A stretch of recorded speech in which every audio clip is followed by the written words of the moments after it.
È quasi ridicolo che i conti li dobbiamo fare noi e non li faccia mai chi avrebbe la responsabilità di raccontarci quanto la strada pedemontana veneta impatta sul bilancio della nostra regione. Abbiamo rifatto i conti e li rifaremo ogni 2 mesi perché siamo davvero preoccupati di quello che accadrà alla nostra regione quando finalmente Zaia avrà finito di fare il presidente del Veneto. I conti però non tornano. Ogni volta che li rifacciamo i conti non tornano mai e non tornano perché Zaia e De Berti non ci dicono la verità sulla strada pedemontana veneta.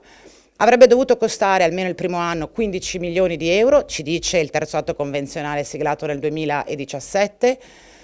Costerà sicuramente 51,8 milioni, ci ha detto Zaia e De Berti in occasione dell'approvazione del bilancio di previsione per il 2025 e se noi iniziamo a guardare i primi mesi dell'anno pensiamo che quei 51 milioni non basteranno neppure e che la voragine del bilancio regionale della Pedemontana è destinata ulteriormente a peggiorare.